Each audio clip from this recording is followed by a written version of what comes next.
बोलिए। हम आए हैं श्री अमृत मीणा जी के पास। आप हैं अतिरिक्त पुलिस अधीक्षक। आपने कहा जो महावीर स्वामी शुभ संदेश है, जियो और जीने दो, वही संदेश अपना रखा है मीणा जी ने। आपने हमसे चर्चा में बताया कि पुलिस आपकी दुश्मन नहीं बल्कि मित्र है। जब भी कोशिश बनती है सर से सामाजिक कार्यों में लग जाते हैं।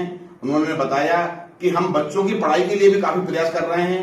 गुना में आपका इंस्टीट्यूट चल रहा है और सर का ये प्रयास रहता है कि कोई भी परेशान व्यक्ति आए उसकी समस्या को हल करें। अभी मैं बैठा हुआ था, यहाँ एक मांझी आई थी सिलवानी से, सर ने उसकी आर्थिक सहायता की, जबकि सर का काम नहीं था, वह किसी और विभाग का काम था। ऐसे अच्छे पुलिस अफसर ही इस देशभक्ति और जनसेवा को अच्छी तरह से अपना रहे हैं। सर अपना शुभ नाम क्या लिखते हैं? मैं अमृत मीणा, वर्तमान में रायसेन जिले में एडिशनल एसपी के पद पर पदस्थ हूँ। सर मैंने आपका व्हाट्सएप पे एक देखा, जियो और जीने दो, ये भगवान महावीर स्वामी का शुभ संदेश है। इसके बारे में थोड़ा सा पूछना था आपसे। दरअसल भगवान महावीर ने जो संदेश दिया है ये पूरे संसार भर के लिए है। हम देख रहे हैं सदियों से कि लोग पावर और प्रतिष्ठा पाने के लिए एक दूसरे को नीचा दिखाने, एक दूसरे को क्षति पहुंचाने का भरसक प्रयास करते रहे हैं। और ये केवल हमारे देश में नहीं बल्कि पूरी दुनिया में समस्या बनी हुई है। इसके कारण से कई सारे राजा और महाराजा आपस में लड़ते रहे हैं। ऐसे में आज से लगभग 2,500-3 हजार साल पहले भगवान महावीर ने ये संदेश दिया था। यदि दुनिया उसका अनुसरण करती तो स्वयं भी सुखी रहते और दूसरों को भी सुखी रखते। परंतु अफसोस की परमात्मा के संदेश को महत्वाकांक्षी लोगों ने सीरियस नहीं लिया और यही कारण है कि आज पूरे विश्व में कहीं ना कहीं तनाव बना हुआ है। लोग अशांत हैं, आपस में युद्ध कर रहे हैं और संसार को क्षति पहुंचाने के मकसद से ऐसे ऐसे हथियार पैदा कर लिए हैं कि वो जब चाहे अगर उनका इस्तेमाल किया जाए तो पूरा विश्व समाप्त हो सकता है। ऐसे में आज भी भगवान महावीर का वो संदेश प्रासंगिक है, महत्वपूर्ण है और इसीलिए मुझे बहुत अच्छा लगा। मैं विशेष रूप से प्रभावित हूँ और उससे प्रेरित होकर ही मैंने भी अपनी पुलिस वर्किंग को अपनाया है। मैं कोशिश ये करता हूँ कि मैं खुद भी सुखी रहूं और दूसरों को भी अपने मन से, वचन से और कर्म से सुखी करने का प्रयास करूं। अधिकतर पुलिस की छवि लोगों के हृदय में डर बैठा रहता है। पुलिस की वर्दी, पुलिस थाना, पुलिस ऑफिस आने में इस छवि को आप कैसे तोड़ेंगे? मुझे लगभग इस विभाग में 24 साल होने जा रहे हैं। करीब 10-12 जिलों में अपनी सेवाएं दे चुका हूं। मैंने शुरू से ही सोशल पुलिसिंग के कंसेप्ट को अपनाया है। मैं इस बात से सहमत हूं कि पुलिस विभाग जो लोगों की जान माल की सुरक्षा के लिए मुख्य रूप से तैनात किया गया है उसकी ये सबसे बड़ी जिम्मेदारी है और वो इंटरनल लेवल पर अपनी इमेज को लेकर चिंतित है। यही कारण है कि हमको ट्रेनिंग सेंटर से लेकर और समय समय पर सेमिनारों में इस बात की समझाइश दी जाती है कि हम जिन लोगों की हिफाजत के लिए तैनात किए गए हैं उनमें अपने आचरण से, अपने व्यवहार से इस तरह का संदेश दे सकें कि हम लोग उनके हित में तैनात हैं, ना कि उनको प्रताड़ित करने के लिए या उनका शोषण करने के लिए। यही कारण है कि हम इस सोशल पुलिसिंग के कंसेप्ट के माध्यम से लोगों को बताने का प्रयास करते हैं, लोगों को ये कोशिश करते हैं कि हम उनकी सेवा के लिए, उनके भले के लिए तैनात हैं, ना कि उनको परेशान करने के लिए। मैंने जहाँ जहाँ भी तैनात रहा अपने स्टाफ को भी यही हिदायत दी है कि हम अपने आचरण से, अपने व्यवहार से लोगों का दिल जीतें, ना कि हम उनके ऊपर शासन करें। एक कहावत है, पुलिस चाहे तो एक मंदिर के बाहर से एक चप्पल चोरी नहीं हो सकती, लेकिन चोरियों की घटनाएं बढ़ती हैं, होती हैं और लोग कहते हैं कि प्रभावशाली जो लोग होते हैं उनकी चोरियां पकड़ी जाती हैं, लेकिन जो गरीब तबका है या जिसकी पहुंच नहीं है उसकी चोरियां नहीं पकड़ी जाती। एक्चुअली इस बात से आप सहमत होंगे कि बहुत से लोगों के पास में आजीविका के कोई साधन नहीं है। जी। कुछ लोग अपनी बुरी आदतों के कारण, जैसे जुआ है, सट्टा है, शराब है, इस तरह की एक्टिविटीज में संलिप्त होने के कारण फिर चोरी जैसे अपराध में शामिल हो जाते हैं। कुछ लोग महंगे साधन सुविधाएं और फैशन की आदत डाल लेते हैं, इस कारण से भी अपराध करते हैं। और कुछ लोग काफ़ी उच्च मात्रा में परसेंटेज में कर्ज लेकर और फिर उसकी पूर्ति के लिए भी जो है इस तरह के अपराध करते हैं, जैसा कि हमने फील्ड में देखा है। मैं इस बात से सहमत नहीं हूं कि पुलिस केवल समृद्ध लोगों की चोरियों को ही पकड़ती है। पुलिस का मकसद ये रहता है कि चोरी ना हो। इसके लिए रात भर हम गश्त भी करते हैं, पेट्रोलिंग भी करते हैं, लेकिन जब हो जाती है तो कहीं ना कहीं पुलिस पर एक परोक्ष प्रेशर भी रहता है। हमारा प्रयास यही रहता है कि रिकवरी हो।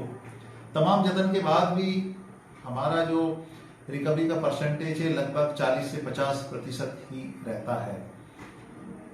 हमारी कोशिश रहती है कि हम 100% रिकवरी करें, लेकिन आज जिस तरह का माहौल है, जिस तरह की परिस्थितियां हैं, उसमें ये संभव भी नहीं हो पाता। और कई बार असामाजिक तत्व चोरी करने के बाद उसको पुलिस से दूर करने की कोशिश भी करते हैं, और उसी दौरान जो भी चोरी होता है, चाहे वो नकदी हो या जेवर हो, उसमें से बहुत सारी मात्रा में वो खर्च भी कर देते हैं। लिहाजा ऐसी स्थिति में रिकवरी 100% संभव नहीं है। फिर भी हमारा प्रयास रहता है कि लोगों ने चूंकि खून पसीने की कमाई से अपनी जो भी चल अचल संपत्ति अर्जित की है, उसे असामाजिक तत्व छीन कर या चोरी करके ना ले जाए। लिहाजा पहले तो हमारा प्रयास ये रहता है कि वारदात ना हो, और यदि हो जाए तो हमारी ये कोशिश भी रहती है कि अधिकतम रिकवरी हो। आपने यही क्यों चुना पुलिस विभाग, जब आपके विचार बिल्कुल अलग तरह के हैं?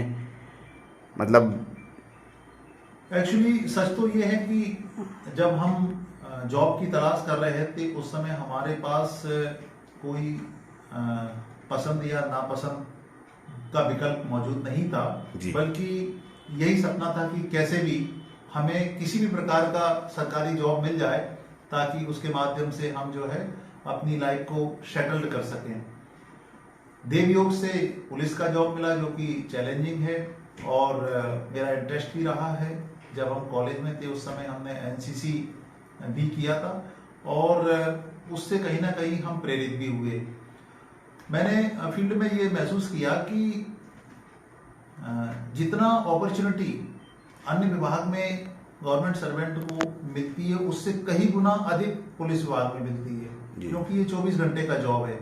इसी प्रकार जो है सेवा का भाव यदि लेकर हम काम करें तो सबसे अधिक लोगों की मदद हम इस जॉब में रहकर कर सकते हैं।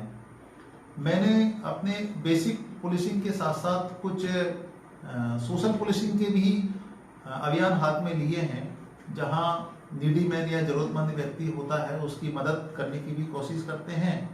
और हमारी कुछ ऐसी संस्थाएं भी है जिनसे हम जुड़े हैं, जैसे लॉयंस क्लब है, रोटरी क्लब है, भारत विकास परिषद है, कुछ एनजीओ है जिनसे मैं लगातार संपर्क में हूँ। तो उनके माध्यम से जब हम नीडी मैन का सहयोग करते हैं तो एक आत्मिक संतोष भी मिलता है।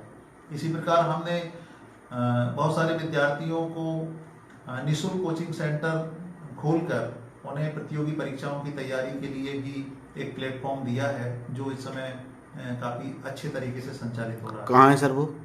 ये हमने गुना जिले के बीनागंज में स्टार्ट किया है जी, जहाँ प्रतियोगी परीक्षाओं की तैयारी करने के लिए हमने निःशुल्क कोचिंग सेंटर प्रारंभ किया है। और मुझे पूरा यकीन है कि इस सेंटर के माध्यम से जो है कई सारे विद्यार्थी आने वाले समय में आत्मनिर्भर हो सकेंगे। वहाँ पढ़ाता कौन है फिर? अभी हमने उसको एलईडी के माध्यम से दिल्ली से कनेक्ट किया है, ब्रॉडबैंड कनेक्शन लिया है जी। तो पार्ट टाइम जो है दिल्ली में जो यूपीएससी और पीएससी के कोचिंग इंस्टीट्यूट हैं वहाँ से जोड़ रखा है, और इसके साथ लोकल के कुछ ऐसे टीचर भी रखे हैं जो बड़े बड़े महानगरों और नगरों में जाकर पूर्व में कोचिंग कर चुके हैं, जिनको पढ़ाने का तजुर्बा है, तो वही टीचर जो है वर्तमान में यहाँ पढ़ाई बस सशुल्क हैं या निःशुल्क हैं वो टीचर? ये पूरी तरह निःशुल्क है जी। इसमें 100 विद्यार्थियों की बैठने की क्षमता है। वर्तमान में 80 का रजिस्ट्रेशन है। इसमें अधिकांश छात्राएं हैं और उनसे किसी प्रकार की कोई फीस नहीं ली जा रही। वो सारी व्यवस्था हम अपने लेवल पे कर रहे हैं और बच्चों को बहुत अच्छा प्लेटफॉर्म उपलब्ध हुआ है। कई बार ऐसा होता है आपने अपराधी को पकड़ा और आपके पास फ़ोन आना शुरू हो जाते हैं पावरफुल लोगों के, उस स्थिति में आप क्या करते हैं? देखिए, लोकतांत्रिक सिस्टम में हर प्रकार की समस्याएं हमारे सामने आती है, लेकिन मुझे नहीं लगता कि उससे हमें विचलित होने की जरूरत है।